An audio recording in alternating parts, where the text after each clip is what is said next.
passionnant.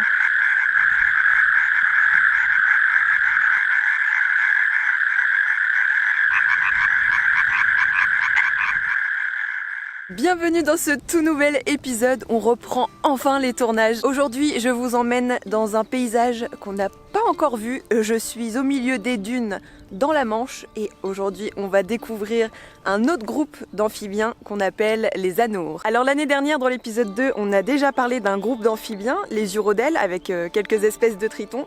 Aujourd'hui on voit un autre groupe, les anours, qui sont les grenouilles et les crapauds.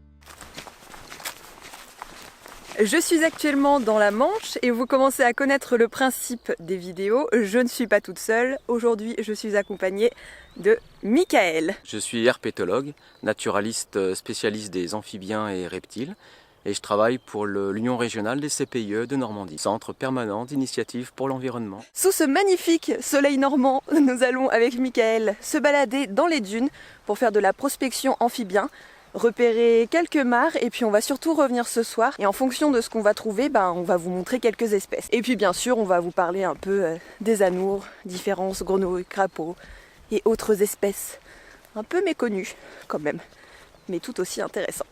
Là ça a l'air assez sec comme site. Or au milieu de ce massif dunaire on va avoir quelques petits creux avec les nappes phréatiques qui affleurent et donc avec de l'eau douce. Et ça va être des oasis pour les amphibiens. Alors la toute première chose qui me semble primordiale de rappeler, c'est que le crapaud n'est pas le mâle de la grenouille. Ce sont des espèces complètement différentes. Il y a des mâles et des femelles crapauds, et des mâles et des femelles grenouilles. Donc les crapauds et les grenouilles ne se reproduisent pas ensemble. Donc les grenouilles crapauds, c'est sûr, sont deux termes qu'on utilise couramment dans le langage français.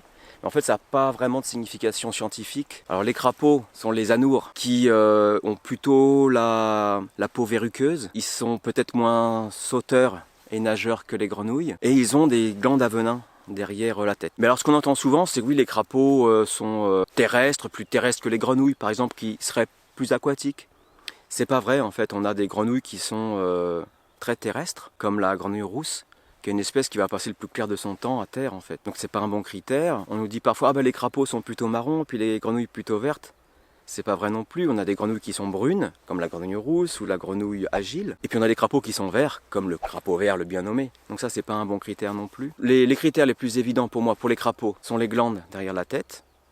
Et puis pour les grenouilles, ça va être deux bourrelets qu'on va avoir sur les flancs en fait. Et puis après on a d'autres espèces d'anours qui du coup ne sont ni des crapauds ni des grenouilles. Donc chez nous en Normandie, on va avoir des crapauds, plusieurs espèces de crapauds, le crapaud commun, le crapaud épineux. On va avoir plusieurs espèces de grenouilles, la grenouille verte, la grenouille rousse, la grenouille agile. Puis on a d'autres espèces d'amphibiens, anours, comme le pélodite ponctué, l'alite accoucheur, mais aussi la rainette verte, là, qui sont ni des grenouilles ni des crapauds, mais des anours. C'est marrant, tu vas voir quand là c'est super calme. Serein. Et en fait, quand on va arriver ce soir, ça va être un concert tonitruant parce que t'as le crapaud calamite et puis la rainette verte qui chante ici, c'est un baroufle d'enfer.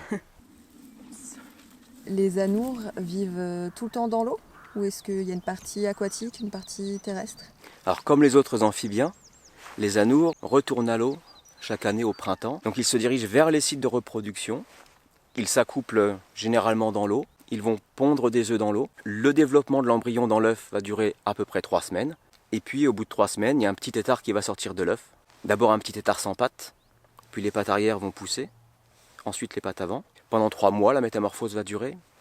Et au terme de la métamorphose, des petits anours vont sortir de l'eau sans queue. Pour différencier les pontes des crapauds de ceux des grenouilles. Les pontes de crapauds sont constituées de chapelets en fait. Ouais, ça fait comme des cordons. Comme des cordons avec des petites billes noires au milieu, donc ce sont les œufs. Tandis que les pontes de grenouilles sont constituées d'amas globuleux, de petites billes regroupées en paquets.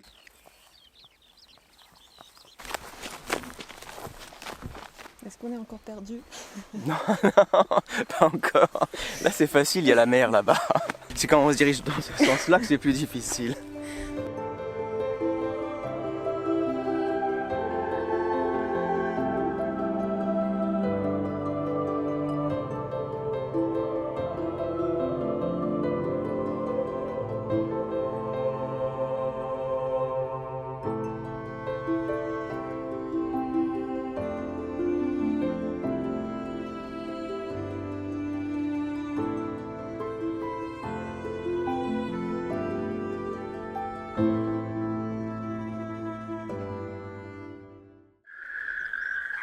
Nous voilà de retour de nuit dans les dunes pour écouter le chant des anours. C'est impressionnant.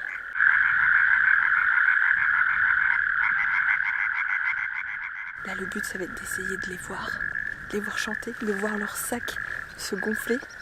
On va attendre qu'il fasse encore un peu plus nuit pour que vraiment tout le monde sorte et tout le monde se mette à chanter. Je suis désolée pour la qualité, la future qualité, il va faire de plus en plus noir. Mais rien que pour l'ambiance sonore, c'est incroyable.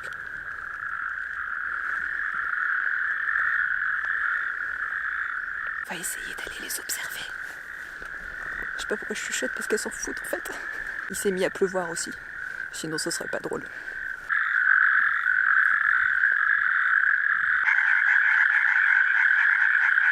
C'est quoi? Le crapaud calamite. Donc on voit bien derrière les yeux les deux glandes à venin en relief.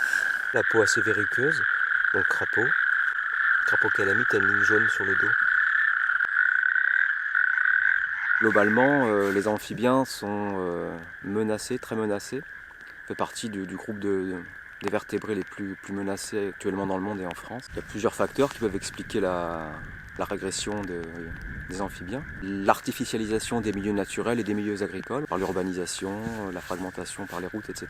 Dans les espaces agricoles, on a aussi des changements de pratiques qui vont à l'encontre du maintien de la biodiversité. Au regard de la menace qui pèse sur les amphibiens, donc la plupart des espèces sont protégées, intégralement protégées, aussi bien au niveau des adultes que des larves ou des pontes. Donc si vous observez des amphibiens adultes ou si vous voyez des têtards ou si vous trouvez des pontes, il est interdit de les prendre, de les détruire ou de les déplacer. Son nom c'est la rainette verte. Normalement c'est vert. Et elle est carrément sombre. Hein.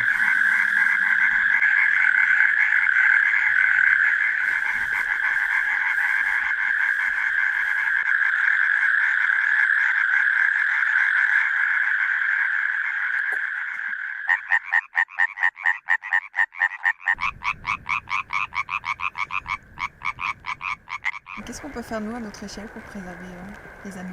Si vous avez la chance d'avoir un petit jardin, vous pouvez créer une mare ou un petit bassin sans mettre de poissons dedans, donc ça fera fuir les amphibiens. Et puis vous pouvez aussi aider les herpétologues à inventorier les amphibiens et les reptiles d'ailleurs, en allant sur le site undragon.org. Le principe est simple, vous croisez un amphibien ou un reptile dans votre jardin ou en balade pendant les vacances ou les week-ends. Vous faites une photo, puis vous la postez sur le site undragon.org. Vous participerez à l'amélioration des connaissances pour la répartition des espèces, leur rareté, et donc pouvoir les préserver.